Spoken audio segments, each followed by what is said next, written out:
നമസ്കാരം, ഏവർക്കും post market റിപ്പോർട്ട്സുകളിലേക്ക് സ്വാഗതം. ഇന്ന് മാർച്ച് 24, 2026 ചൊവ്വ. അങ്ങനെ ഇന്നലെ വൈകുന്നേരം ട്രംപിന്റെ ഭാഗത്ത് നിന്ന് വന്ന 5 ദിവസത്തെ വെടിനിർത്തൽ പ്രഖ്യാപനത്തെ തുടർന്ന് ഗ്ലോബൽ മാർക്കറ്റിൽ ഉടലെടുത്ത പോസിറ്റീവ്നെസ് ഇന്ന് ഇന്ത്യൻ മാർക്കറ്റിലും തുടരുകയുണ്ടായി. അതേ തുടർന്ന് ഇന്ന് ശക്തമായ നേട്ടത്തോടുകൂടി തന്നെ വ്യാപാരം അവസാനിപ്പിക്കുവാനുമായി. അവയെക്കുറിച്ചൊക്കെ വിശദമായി തന്നെ നമുക്ക് ഈ വീഡിയോയിൽ പരിശോധിക്കാം. ഗിഫ്റ്റ് നിഫ്റ്റി ഇൻഡിക്കേറ്റ് ചെയ്തതുപോലെ തന്നെ ഗ്യാപ്പോട് കൂടിയിട്ടുള്ള ഓപ്പണിംഗ് ആയിരുന്നു ലഭ്യമായിരുന്നതും. പിന്നീട് വെസ്റ്റ് ഏഷ്യയിൽ നടന്നുകൊണ്ടിരിക്കുന്ന പ്രശ്നങ്ങൾ രൂക്ഷമാകുന്ന സാഹചര്യത്തിൽ ഇന്നലെ ട്രംപിന്റെ പ്രഖ്യാപനത്തിലുണ്ടായ ആത്മവിശ്വാസക്കുറവ് മൂലം മാർക്കറ്റിനെ ഇടിവ് നേരിടേണ്ടതായിട്ട് വന്നെങ്കിലും പിന്നീട് യുഎസും ഇറാനും തമ്മിലുള്ള ഔദ്യോഗിക ചർച്ചകൾ നടക്കുമെന്നുള്ള സ്ഥിരീകരിച്ച പ്രഖ്യാപനം വന്നതിനെ തുടർന്ന് വീണ്ടും മാർക്കറ്റിന് ശക്തി ആർജിക്കുവാൻ സാധിച്ചു. എങ്കിലും നിഫ്റ്റിക്ക് 23,000 എന്ന സൈക്കോളജിക്കൽ ലെവലിന് താഴെയായിട്ട് ഈ വീക്കിലി എക്സ്പയറി നടത്തേണ്ടതായിട്ടും വന്നു. അതേസമയം സെൻസെക്സിന് 1372 പോയിന്റുകളുടെ നേട്ടത്തോടുകൂടിയും ബാങ്ക് നിഫ്റ്റിക്ക് 1167 പോയിന്റുകളുടെ നേട്ടത്തോടുകൂടിയും വ്യാപാരം അവസാനിപ്പിക്കുവാനുമായി. മാത്രമല്ല NSEയുടെ അഡ്വാൻസ് ഡിക്ലൈൻ റേഷ്യോയിൽ 2315 സ്റ്റോക്കുകൾക്ക് നേട്ടത്തോടുകൂടി വ്യാപാരം അവസാനിപ്പിക്കുവാനായപ്പോൾ ആകെ 687 സ്റ്റോക്കുകൾക്ക് മാത്രമേ ഇന്ന് നഷ്ടത്തോടുകൂടി വ്യാപാരം അവസാനിപ്പിക്കേണ്ടതായിട്ടും വന്നുള്ളൂ.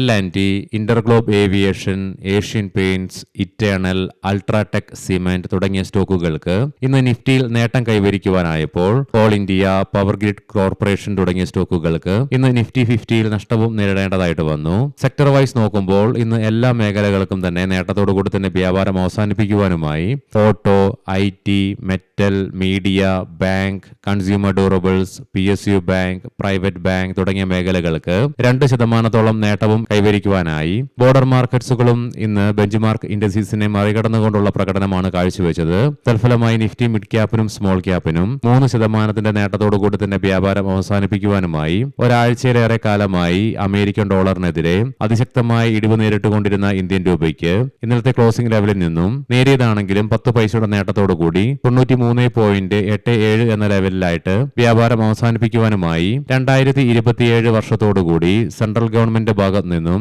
116 സിറ്റികളിലേക്കായിട്ട് 10,000 ACE ബസ്സുകൾ നിരത്തിലിറക്കുമെന്നുള്ള റിപ്പോർട്ട്സ് വന്നതിനെ തുടർന്ന് Olectra, green tech, JBM auto തുടങ്ങിയ സ്റ്റോക്കുകളിൽ ഇന്ന് 10% ഉയർച്ചയും ഇൻട്രാഡേ ബേസിസിൽ അനുഭവപ്പെട്ടു.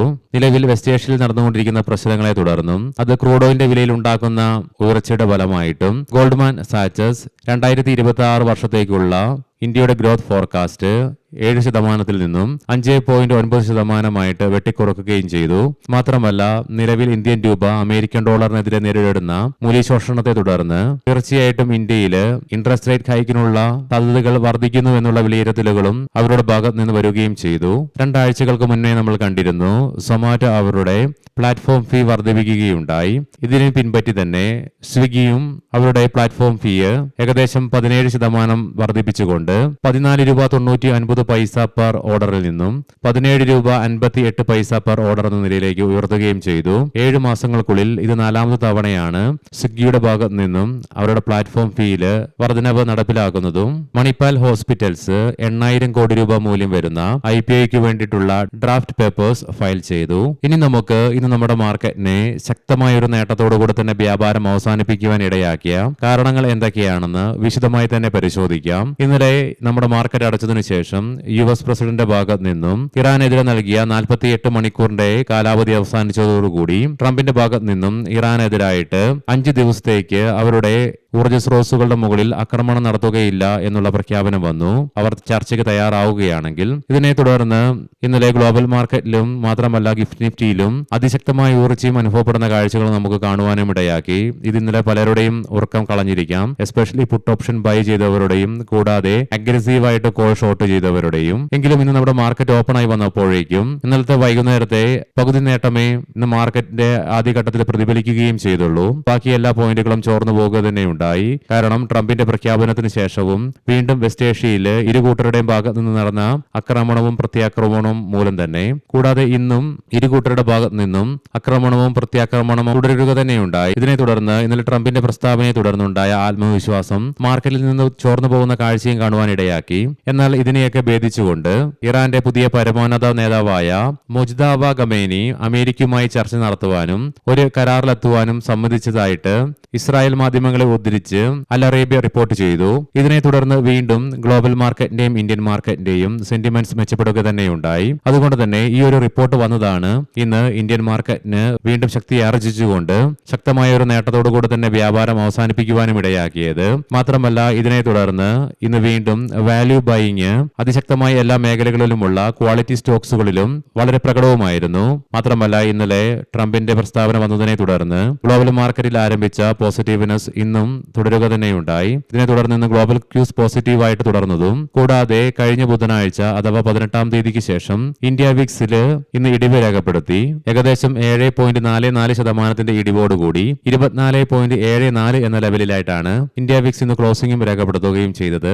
മാത്രമല്ല നമ്മൾ കണ്ട ആദ്യ കാരണത്തെ തുടർന്ന് വെസ്റ്റ് ഏഷ്യൻ പ്രശ്നങ്ങൾക്ക് അയവ് വരുമെന്നുള്ള പ്രതീക്ഷയാൽ ജിയോ പൊളിറ്റിക്കൽ ആശങ്കയിലുണ്ടായ ഇടിവും ഇതിനെ തുടർന്ന് ഇന്ന് ബ്രന്റ് ക്രൂഡിന്റെ വിലയിൽ രാവിലെ അനുഭവപ്പെട്ട ഉയർച്ചയ്ക്ക് ശേഷം വീണ്ടും ഇടിവ് രേഖപ്പെടുത്താൻ തുടങ്ങിയതും ഇന്ത്യൻ മാർക്കറ്റിന് ഗുണകരമായി തന്നെ മാറുകയും ചെയ്തു. ഇതിനു പുറമെ ഇന്ന് ഇന്ത്യൻ രൂപയ്ക്ക് അമേരിക്കൻ ഡോളറിനെതിരെ ശക്തമായ ചെറുത്തുനിൽപ്പ് നടത്തിക്കൊണ്ട് നേരിയ നേട്ടം കൈവരിക്കുവാനായതും നമ്മുടെ മാർക്കറ്റിന് ഗുണം ചെയ്തു. ഈ കാരണങ്ങൾ കൊണ്ടൊക്കെയാണ് ശക്തമായ ഒരു നേട്ടത്തോടുകൂടി തന്നെ ഇന്ന് ഇന്ത്യൻ മാർക്കറ്റിന് വ്യാപാരം അവസാനിപ്പിക്കുവാനുമായത്.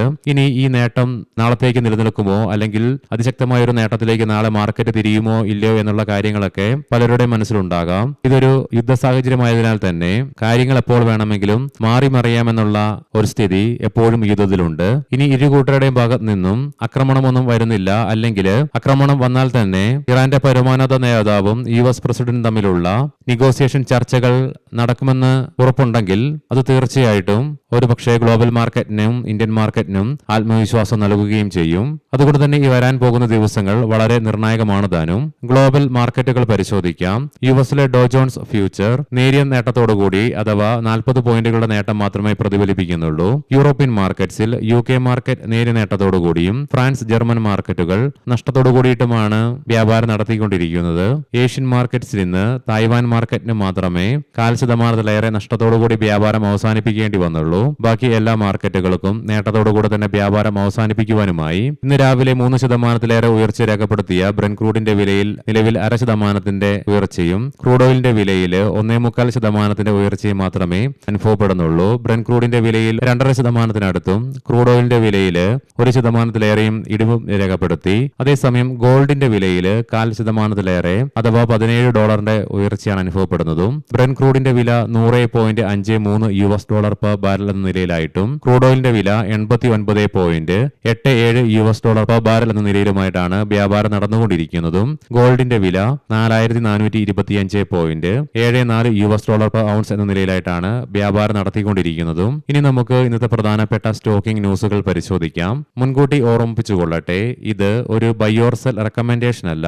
സൂസ്ലോൺ ഗെയിലിൽ നിന്ന് 100 ജിഗാവാട്ട് കാറ്റാടി ഊർജ്ജ പദ്ധതി കമ്പനി സ്വന്തമാക്കി. ഏഷ്യൻ പെയിന്റ്സ് ഏപ്രിൽ 10 മുതൽ പ്രാബല്യത്തിൽ വരുന്ന തരത്തിൽ 2 ഘട്ടങ്ങളിലായിട്ട് കമ്പനി 6% മുതൽ 8% വരെ വിലവർദ്ധനവ് പ്രഖ്യാപിച്ചു. വേദാന്ത 11 രൂപ പെർ ഷെയർ എന്ന നിലയിൽ ഇൻട്രീം ഡിവിഡന്റ് കമ്പനി പ്രഖ്യാപിച്ചു. മുൻകൂട്ടി തീരുമാനിച്ചിരുന്നത് പോലെ തന്നെ മാർച്ച് 28 ഡിവിഡന്റിന്റെ റെക്കോർഡ് ഡേറ്റ് ആയിട്ടും പരിഗണിക്കുക. ഇന്നോവസിയന്റ് ടെക്നോളജീസ് ഫണ്ട് സമാഹരണ പദ്ധതി ചർച്ച ചെയ്യുവാൻ മാർച്ച് 27 കമ്പനിയുടെ ബോർഡ് യോഗം ചേരും. ടൈച്ചെ ഇൻഡസ്ട്രീസ് കക്കനാടിയിലെ കമ്പനിയുടെ ഫെസിലിറ്റിയിൽ ബ്രസീലിലെ ആൻവിസയിൽ നിന്ന് good manufacturing practice compliance certificates ലഭിച്ചു. യൂണിയൻ ബാങ്ക് ഓഫ് ഇന്ത്യ അടിസ്ഥാന സൗകര്യ വികസനത്തിനും താങ്ങാവുന്ന വിലയിലുള്ള ഭവന നിർമ്മാണത്തിനുമായി ബാങ്ക് 7,500 കോടി രൂപയുടെ ദീർഘകാല ബോണ്ടുകൾ പുറത്തിറക്കി. നസാര ടെക്നോളജീസ് ഫണ്ട് ശേഖരണ അംഗീകാരത്തിനായി 2026 മാർച്ച് 30 ബോർഡ് യോഗം ചേരും. ന്യൂ ലൈറ്റ് ഇൻഡസ്ട്രീസ് കമ്പനിയുടെ മാനേജിംഗ് ഡയറക്ടറും ചീഫ് ഫിനാൻഷ്യൽ ഓഫീസറുമായി ശ്രീ സൗരഭ് അഗർവാളിനെ നിയമിച്ചു. ഏവർക്കും ശുഭരാത്രി നേരുന്നു. നാളെ രാവിലെ പ്രീ മാർക്കറ്റ് റിപ്പോർട്ട്സുമായി കണ്ടുമുട്ടാം. നന്ദി, നമസ്കാരം.